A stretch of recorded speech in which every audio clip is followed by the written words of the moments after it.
and she's just kind of everything that I wish I could be if I wasn't a petty bitch. I just want to say that it is not yet sweater weather in Georgia, but I'm wearing this for you guys to really commit to the theme of this video. It's time for the 13 Nights of Saraween. Hey besties, it's Sarah. Welcome back to my channel. Today is day 5 of the 13 Nights of Saraween, and I thought it was a perfect time to share with you guys 10 cozy books to read by the fire. So essentially the thought behind this recommendation video is to share books that just make me feel cozy inside. Like something about them makes me feel like it's fall, makes me feel like I should drink some cocoa, curl up by a fire. Just everything about it makes me feel like it's time to snuggle up and read. So the first book on this list is Nevermoor by Jessica Townsend. To me, this is the epitome of cozy feelings. This is honestly the best middle grade series that has ever happened to us on this planet. In this book, our main character is Morgan Crow, and everyone around her thinks that she's cursed. Anytime anything bad goes on in her town, she gets blamed for it, and she's been told since she was born that she's going to die on her 11th birthday. Fortunately for her, instead of that, on the eve of her 11th birthday, she is whisked away by a strange man named Jupiter North to a mystical land of Nevermoor. When she arrives in Nevermoor, she is immediately entered into trials to enter the Wondrous Society,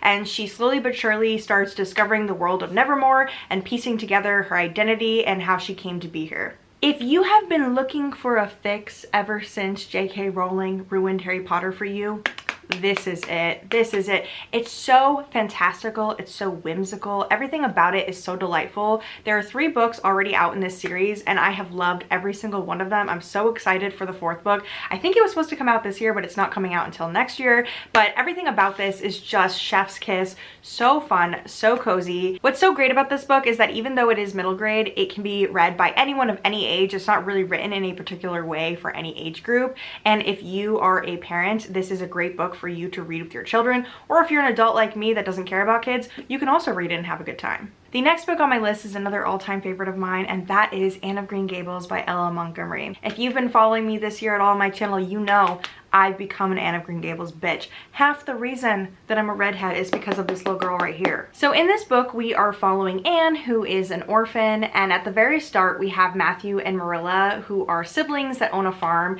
and they're looking to adopt a little boy to help them out, but unfortunately, there's a mix-up at the orphanage, and they end up with Anne instead. Initially, they don't know what to do with her. They're not sure if they should return her, but she is just so charming that she ends up winning their hearts, and they end up keeping her and raising her. This is actually book 1 of 7. Before I personally got into reading Anne of Green Gables, I had no idea that it was a series. I think I've read 4 of them so far this year, and each of them follows a different chapter of Anne's life. This first book, I believe, follows her up until around like age 15 or 16. What I love about following Anne's journey throughout all these books is that she has an imaginative spirit and she has a whimsy about her, and she's just such a fun character, and she's so kind-hearted, and she's just kind of everything that I wish I could be if I wasn't a petty bitch. If you've even thought for a second about picking up Anne of Green Gables, please do it. I know that it's a classic and that might put people off, but it's so readable. Ellen Montgomery's writing is so amazing. It's also quite feminist for the time that it was written in. I just love everything about it, and it's so good.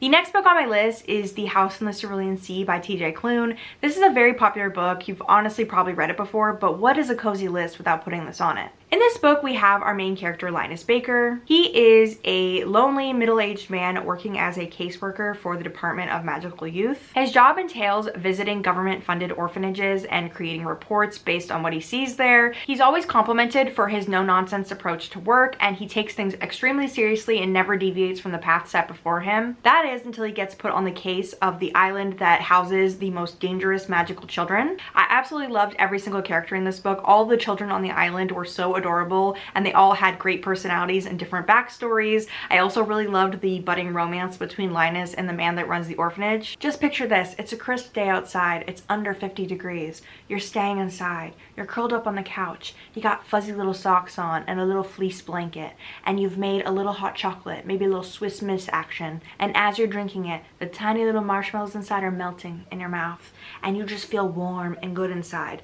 That's how this book will make you feel. The next book on my list is The Long Way to a Small Angry Planet by Becky Chambers. This is a sci-fi opera that follows the crew that works on the Wayfarer ship. Their job is very dangerous. They basically tunnel wormholes that allow people to travel through space. Our crew is made up of a ragtag bunch. Each of them is a different alien species. A few of them are human. A few of them are things that we've obviously never heard of. The world building in this is so fantastic. If you like the show Firefly, I really think that you would like this. It is written in a very episodic way. It's not a very long book, but you get so much out of it, and I could totally picture it being a TV show. I think what gives this book such a cozy feeling is the found family aspect. The crew is all extremely different, but they all get along so well and they really love each other. It was so cute. This is the only Becky Chambers book that I've read, but I actually feel like I should read more because her writing is just so delightful. It's so cozy and warm, and her world building is just so fascinating.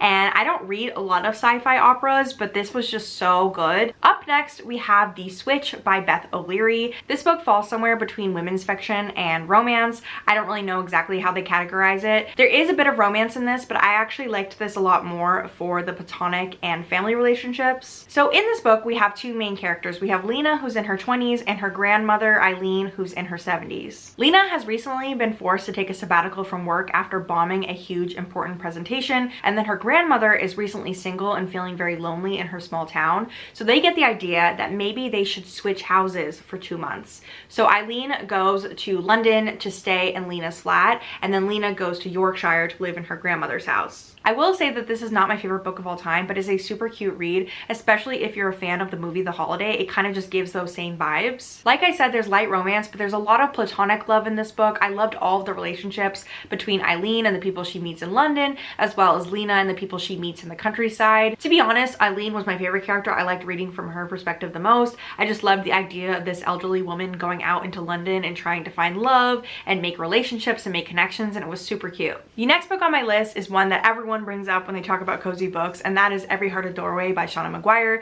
This is book 1 of the Wayward Children series. This entire series would totally fit this prompt of being cozy. So in this series, we have these children that have all gone to fantastical lands, think something like Narnia, and through a series of events, they've all found themselves back in the real world and they don't know how to cope. So in this first book, we are located at a school where all of these wayward children end up. Each novella in the series follows a different child. In this first book, we have Nancy, who recently has come back from a sort of like statue type world, if I remember correctly. And when she arrives to the school, there's actually some murders that keep happening. So this one also has a little bit of a murder mystery. Even though each installment is just a small novella, they are so whimsical, and the bite-sized nature of them makes them so fun to read. You don't really have to learn a ton about the world building. Each book definitely explains a different world that each of these children have gone to, and so it's all very fascinating, but overall it just kind of gives you a cozy and warm feeling because of how each character sort of approaches the world and life and just having gone to these fantastical lands.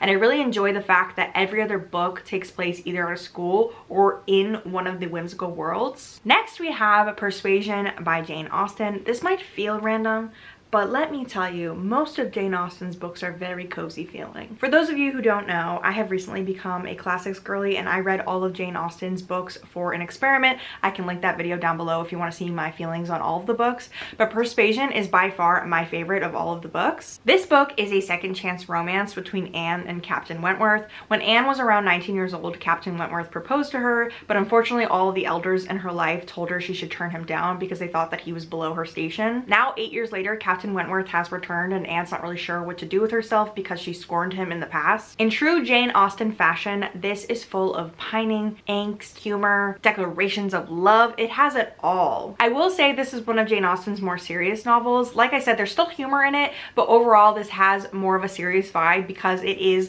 a lot of pining and angst. But I think what makes it so cozy for me is that the feeling of like unrequited love just makes me feel like I want to curl up and like drink some tea while it's happening. Don't even talk to me about the Netflix adaptation because it was a disgrace. The next book on this list is A Curious Beginning by Deanna Raybourn. This is the first book in the Veronica Speedwell series. This is one of my favorite series of all time, and suddenly out of the blue everyone on booktube is reading it, and I love that for us. She's finally getting her due respect. This series takes place in Victorian London, and our main character is Victoria Speedwell, who is a natural historian specializing in butterflies. She loves traveling the world, hunting butterflies, and just living her best feminist life despite it being like the 1800s, 1900s. When was Victorian England? At the start of this book, Veronica has to return to England because her aunt who raised her has passed away. After the funeral, someone tries to abduct Veronica, and she is saved by this random baron who says that he knows all about her secret past that she's never known about because she was an orphan. The baron brings her to stay with his friend Stoker, who is also a natural historian. While Stoker and Veronica are staying together, the baron actually gets murdered and they are framed for it, and so they have to spend this entire book trying to figure out who killed the baron and why.